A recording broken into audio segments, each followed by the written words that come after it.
Estou? Ok, muito boa tarde. Em primeiro lugar, agradecer o convite simpático que me fizeram para estar aqui. Dizer que o timer começou a contar a 1 minuto, não sei se querem que eu fale só 1 minuto, mas pronto. Em primeiro lugar, aquilo que eu gostaria de passar a ideia, porque eu fartei-me de ouvir estes comentários no intervalo e aí entre vocês, isto não é um estudo, ok? Isto são alguns cálculos que nós em economia chamamos back of the envelope, que são cálculos que basicamente tentam balizar aquilo que é, ou aquilo que seria atingido se conseguíssemos vencer um desafio. Okay? E foi isto que me foi pedido, para eu de facto conseguir pôr alguns números naquilo que seriam um desafio importante para o país. Nós temos falado muito sobre a economia portuguesa, existe aqui uma certa sensação de que Portugal, em termos de crescimento, até se tem portado benzinho, mas eu gostava de meter aquilo que são as projeções do Eurostat, do último boletim do Eurostat de fevereiro, e ver o que é o desempenho esperado para a economia portuguesa em 2024 e 2025 em perspectiva, não é?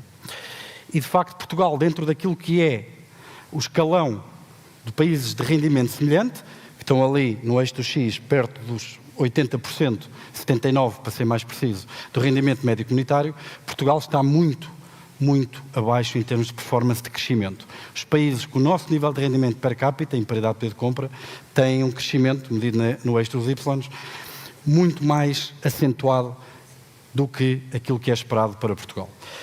Segunda-feira, o FMI, Fundo Monetário Internacional, publicou um comunicado sobre a economia portuguesa, em que as previsões para o crescimento são bastante otimistas e, de facto, com essas previsões, que vieram atualizar em alta aquilo que se espera que seja o crescimento em 2024 e o crescimento em 2025, Portugal passará para esta posição. Ou seja, nós éramos últimos destacadamente, agora somos últimos por um bocadinho. Não obstante, estaremos à frente da Estónia, da Chequia e da Espanha, naquilo que é o crescimento previsto para os próximos 2 anos, acumulado. Eu tenho uma filha de 6 anos, a Julinha, e aqui uma das coisas que me preocupa é perguntar que tipo de mercado de trabalho é que ela vai encontrar, que tipo de nível de vida é que ela vai conseguir atingir quando entrar no mercado de trabalho daqui a uns 15 anos ou 16 anos. E uma das coisas que me preocupa é que com este desempenho económico, aquilo que se prevê é que Portugal possa convergir com a zona euro em 2056 e com a União Europeia em 2060. Eu não sei para muitos de vocês na sala, eu terei 81 anos nessa altura, a minha filha terá 48, já é tarde para entrar no mercado de trabalho ao nível da União Europeia, talvez os meus netos já possam entrar a esse nível. A Polónia, que tem o nível de rendimento que Portugal tem, em paridade de poder de compra, 79% da média comunitária, com o desempenho económico que se prevê que realize nos próximos 2 anos a manter-se, irá atingir esta convergência com a União Europeia e com a zona euro em 2039, um horizonte substancialmente mais curto. Uma das causas que já foi amplamente abordada, eu não vou perder muito tempo com isto, já foi discutido quase até à exaustão. Aliás, uma das coisas que me deu bastante prazer com o comunicado do FMI é que muito daquilo que hoje aqui foi transmitido em termos do que são políticas que são precisas para o país, o que é que temos que mudar, quer dizer, está lá tudo no comunicado do FMI, ou seja, começa aqui a emergir um certo consenso sobre aquilo que é importante para o país em termos de medidas estruturais. E uma das coisas que caracteriza e onde a nossa economia se destaca pela negativa face à União Europeia é precisamente na predominância de emprego em microempresas que pagam baixos salários sem ambição de crescimento, no setor dos bens não transacionáveis, sem grande crescimento de produtividade.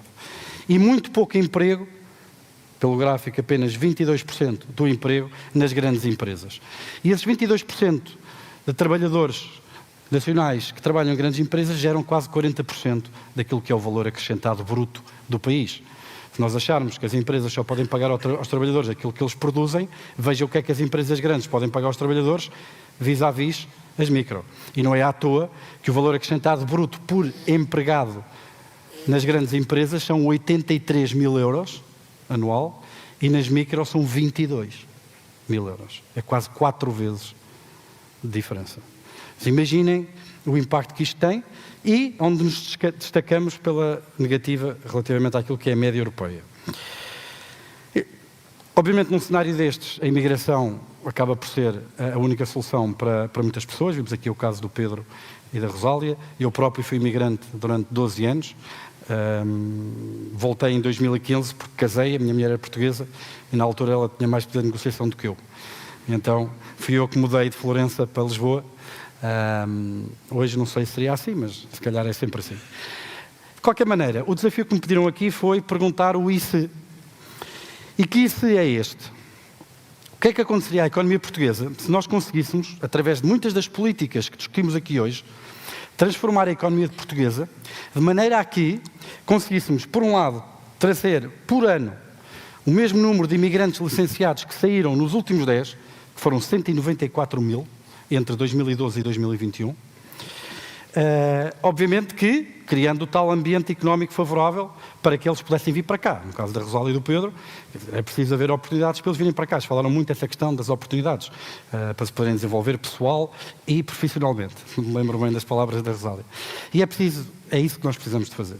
Criar essas condições. Mas se as criarmos, porque isso já foi debatido, não vou voltar a pisar nesse tema, se as criarmos, formos bem-sucedidos nesse desiderato, o que é que aconteceria? E isto são, mais uma vez, não é um estudo, são cálculos back of the envelope, mas o valor acrescentado bruto em Portugal aumentaria 1,6 mil milhões de euros. Isto traria todos os anos um aumento da taxa de crescimento do PIB de 0,61 pontos percentuais, 0,42 em pontos percentuais em crescimento per capita e atingiríamos a convergência com este ritmo adicional em 2046. Pouparíamos aqui 10 a 14 anos, 10 no caso da zona euro, 14 no caso da União Europeia, à minha filha Julinha, relativamente à entrada no seu mercado de trabalho. Isso significaria que Portugal, naquilo que é esta relação entre países mais pobres tendem a crescer mais, é natural, são países mais pobres em infraestruturas. Quando se constrói a primeira autoestrada, quando fizemos a A1 em 85, o impacto foi muito maior, depois de fazermos a segunda autoestrada, que liga Lisboa ao Porto. Não é? Por isso esta lógica cria esta regularidade empírica que nós vemos nos dados, que os países mais pobres tendem a crescer mais.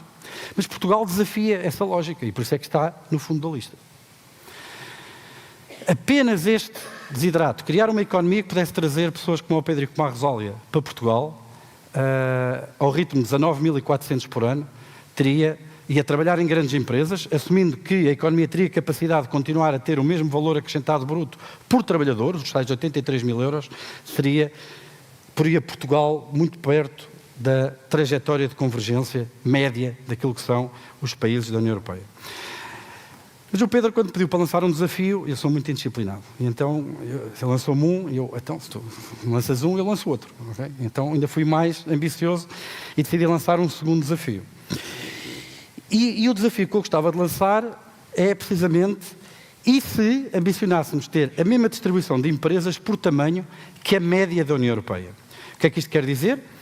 Isto é aquilo que é a distribuição, que eu mostrei há bocado, agora condensando as pequenas e médias apenas num grupo, e o objetivo aqui é passar o peso do emprego das micro de 44% para 30% e o peso no emprego das grandes empresas de 21,5% para 36,4%. Não é nada extraordinário, é fazer aquilo que é a média europeia relativamente àquilo que é a estrutura do nosso capital produtivo. E aquilo que eu encontrei relativamente àquilo que aconteceria, e desculpa pela animação, é que o nosso PIB, mantendo os valores acrescentados brutos, o que é uma hipótese muito conservadora. Lembrem-se, o Pedro e a Rosália viessem para Portugal, teriam com eles conhecimento, inovação, capital, porque estes não estiveram lá só a gastar dinheiro, não é? Também tiveram a ganhá-lo, haviam de trazer algum. Tudo isto viria para Portugal, por isso estamos a falar só se eles viessem sem nada e começassem a trabalhar numa grande empresa, a criar os tais 83 mil euros de valor acrescentado bruto. Teríamos um aumento do PIB de 16,4%, passaríamos de PIB per capita de 25,4 para 29,3 mil euros por ano e atingiríamos 92% da média comunitária. Ultrapassaríamos a Espanha em alta velocidade, estaríamos perto da Itália e se combinarmos os dois desafios, o regresso dos licenciados e alinhar a dimensão das empresas em Portugal com aquilo que é o padrão médio da União Europeia, atingiríamos a convergência em 2033, antes da minha filha acabar o secundário. Dava jeito.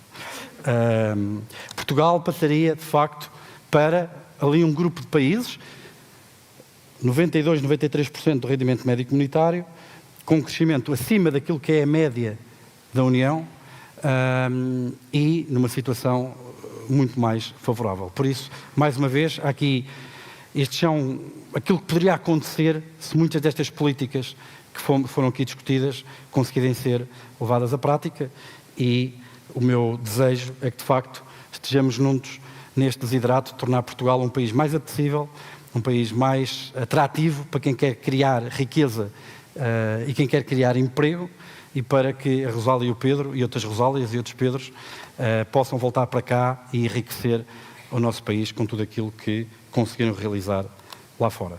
Muito obrigado.